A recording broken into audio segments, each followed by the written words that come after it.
And I was not a leader of that movement either. I was just a participant. And but anyway, that was part of my political awakening to be a student in campuses such as UC Berkeley at that time, which of course was well, the later part. I was a graduate student at UC Berkeley in the 70s. That was one part of my political awakening. Another part of it was reading the autobiography of Malcolm X, and that really shook up a lot of my thinking before I went to UC Berkeley. And then the third aspect of it was going to live in the Middle East in the early 70s, and learning firsthand about what are some of the realities in the Middle East. And of course, I've had that interest in the Middle East ever since. I spent about a year and a half in Lebanon, where I was a medical student at the American University of Beirut. And politically, I've always been sort of, I would say that from the mid 70s onwards, or from the Vietnam War years onwards, very skeptical of both Democrats and Republicans. And so typically what I do is I vote.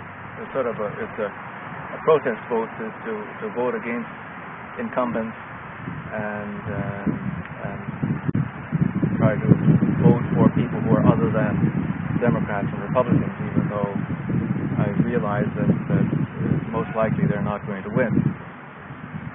And but nevertheless, I just remained registered as a Democrat for many years, because I didn't see I couldn't figure out what was the real alternative. If I was a registered Democrat, then I could participate in the Democratic primary.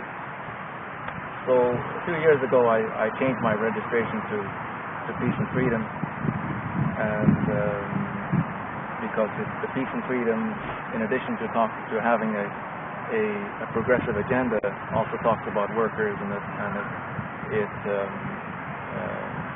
has a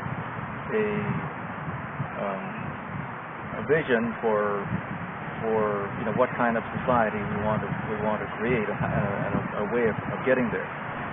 But in the last presidential election, again, it shows some of the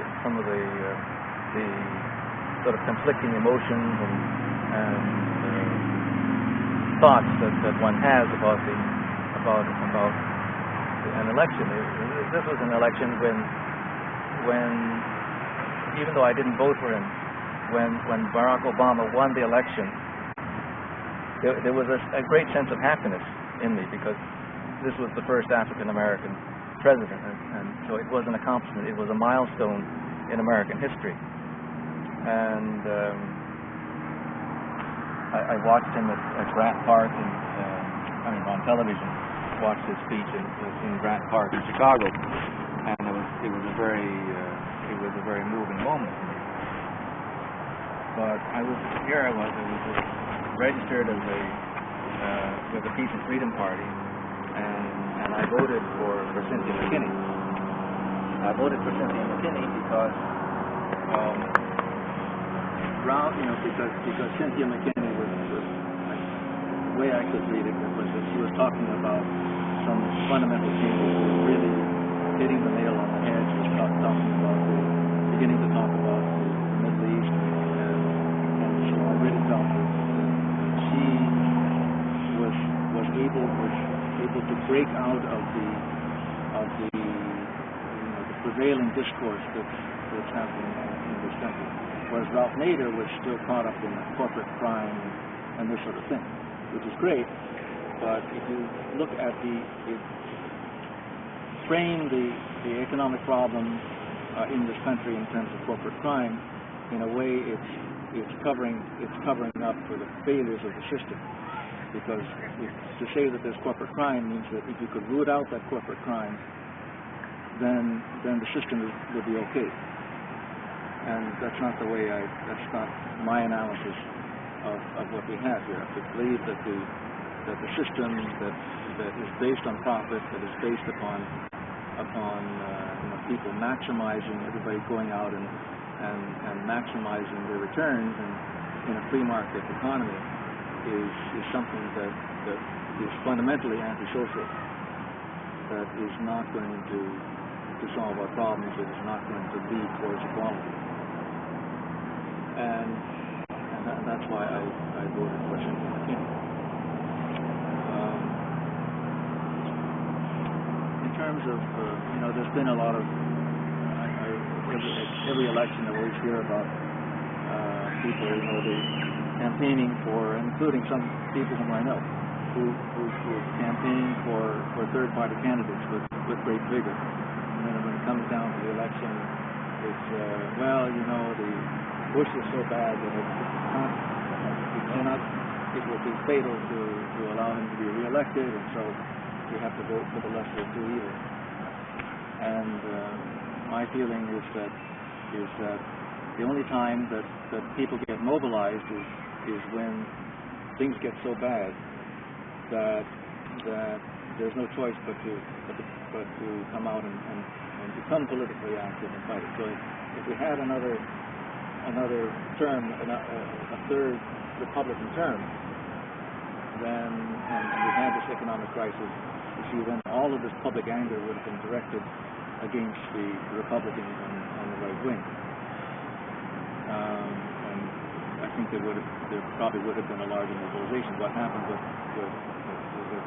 the Democrats is that then a lot of people are temper their anger, particularly among people who are working class people, because they think that, well, if you attack Obama too much, then you're going to be doing something which is you're going to be indirectly helping the Republicans and the right wing. But I've come to the belief that we have to fight for what we believe in, and we have to, the longer term strategy has to be to break the two-party system, because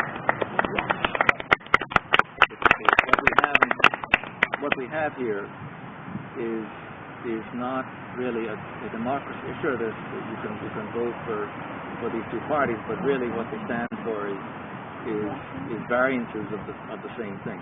There's a sort of mainstream, the so-called mainstream that encompasses these two parties, and anything that is outside of that mainstream is extremist or unacceptable. And we have to claim the mainstream. And the only way of doing that.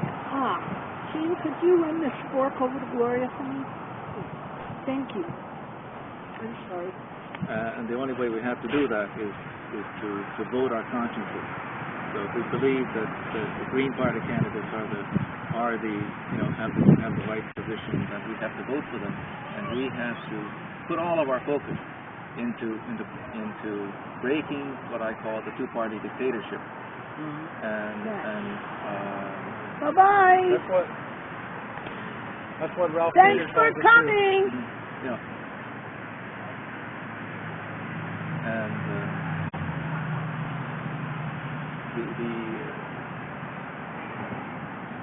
how do we? So the question is, how do we do that? And that's a huge question. And there are many aspects to it. There's the question of corporate money in our election, big vested interests and their money in our elections that manipulate the outcome. There's the question of the type of representation that we have, the type of elections that we have. The very structure of the election is such that it's created precisely for a two-party system, where if the vote is 40%, let's say 48% for one candidate and 35% for another, and 20% and less for for the rest of the candidates, well, those third-party candidates will never win, and so there will be you have absolutely no third-party representation in our legislative bodies. The only time that we have third-party candidates actually taking office in this country is at the local level in elections that are operated as nonpartisan. We have Bernie Sanders. Yeah, as an independent. I mean, In Vermont. yeah. Could be something Vermont, But look up. yeah, that's a good spot right in there. We can chill in the middle. Okay. I'm kidding. So, and I sort of look upon with envy, but of course we all condemn the U.S. invasion of Iraq, but when the United States helped the Iraqis start up elections in that country, one of the great things was that they had a system of proportional representation, and they had not two parties, but they had 230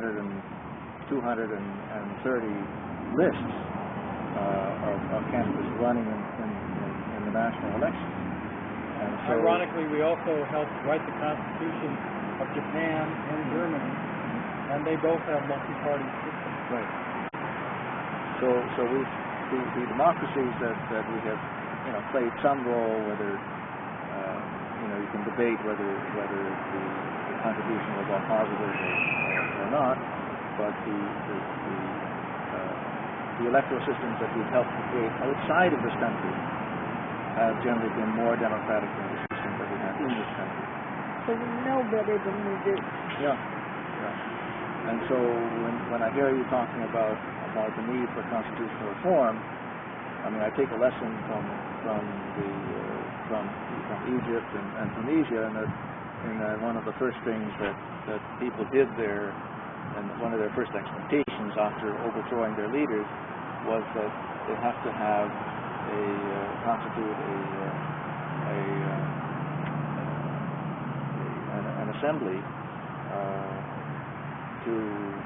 to rewrite the Constitution. So what they're going to do is they're sooner or later they're going to elect a constituent assembly that will be tasked with rewriting their Constitution,